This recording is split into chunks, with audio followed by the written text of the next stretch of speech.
Hi, I'm Chris Steyerwalt, and this is Power Play. Hi, Internet. So, New Hampshire, it's a big deal. It's a small state, but it kind of gets to pick who the president is, or who it won't be, anyway. A double elimination round in the early primary. And this weekend, guess what's happening? John Ellis Bush, Jeb to his friends, and Scott Walker are both going to be on the ground. Ted Cruz and others will also make the scene up there. Rick Perry's been up and around. But the two front runners for the Republican nomination go test things out in New Hampshire. How are they doing with each other? How are they doing in wooing the party? What's the play about all-important New Hampshire? Yada, yada, yada, yada, yada. What if we had smart people who could bring light and sweetness to the discussion? We would say, oh, thank goodness Christy Setzer's here. That's good. She's a Democratic operative. Operative sounds negative. Sounds calculating. Negative. Sounds bad. Christy Setzer, she's a Democratic opportunity maker. Absolutely. So you make opportunities for Democrats. Change maker. Change maker. Matt Keelan makes change for Republicans. He is a Republican strategist. Republican ninja, I'd like to call him. Ninja. Okay, that's right. Good. He's going to come back with a hood on. It'll be interesting. Okay, so here's the deal, Matt. Start with you. For Scott Walker, we look at New Hampshire. On the plus side for him, a lot of blue-collar voters, a lot of folks who are interested in the small government message, sure, in the Republican primary, but that's not exactly his home turf. Shouldn't Jeb Bush be doing better up there?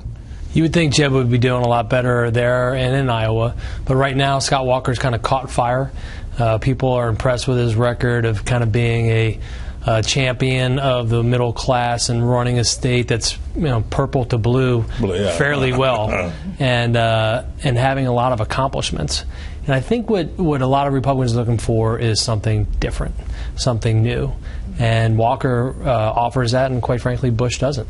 So when you go to New Hampshire, and this is true in both parties, New Hampshire is prickly, and I say that affectionately, New Hampshire. I got no beef with you. New Hampshire is prickly because it has its own issue set there. Sure. So the Republicans spend a lot of their focus on Iowa, where social conservatives hold sway. Republicans spend a lot of focus on Iowa, where it's a battle between essentially small government, libertarian kind of minded people and social conservatives out there. Yeah. In New Hampshire, the voter mix is different in the sense that there are a lot more moderate Republicans up there. Right. That's good for Jeb Bush, but the libertarian streak is strong. Rand Paul, what's going to happen for him?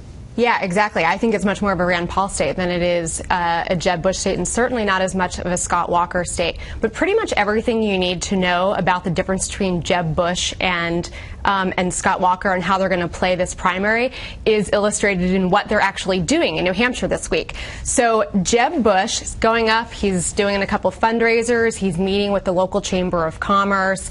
These are his people.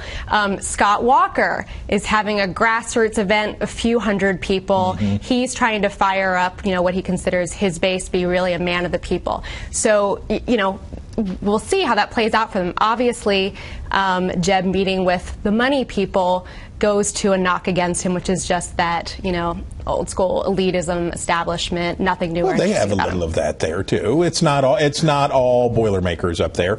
Matt, for the Bush versus Walker power struggle, essentially, you've got two front, and the way it works for Republicans, you get two front runners. You get the establishment front runner, and then you get the non-establishment front runner. Right. What Jeb Bush, I'm sure, would prefer would be if one of these other guys would come and take Scott Walker out so that he didn't do it himself. But as the Washington Post and others have reported, we've started to see the friction, a little escalation on Jeb's part with his people hitting at Walker. Is that a trend we see continue?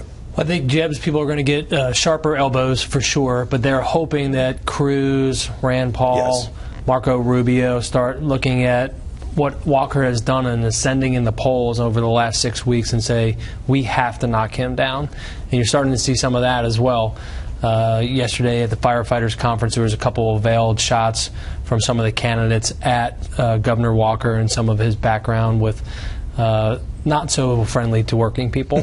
So you'll see more and more, I think, escalation in some of the elbows coming out earlier than a lot of people expected. And, Jeb's people would like to stay positive, and Jeb has said he's not going to take on his other opponents. But if somebody, and I would point here, one to watch is Rick Perry, as a guy who is hustling at this time, and he's out there. Is there anybody else Scott Walker needs to be looking out for that's in the stack behind him?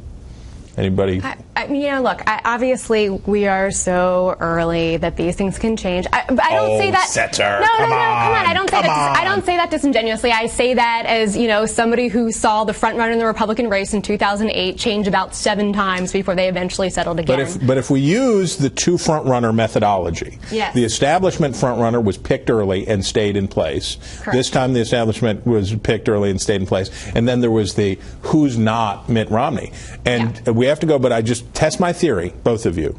If the Republicans start playing whack-a-mole, where there is Jeb Bush and then a succession, a series of Jeb Bush, Jeb Bush wins. Yes. Yes. Yeah. Aha!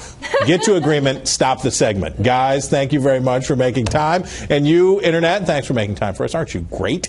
And we'll see you out on the campaign trail.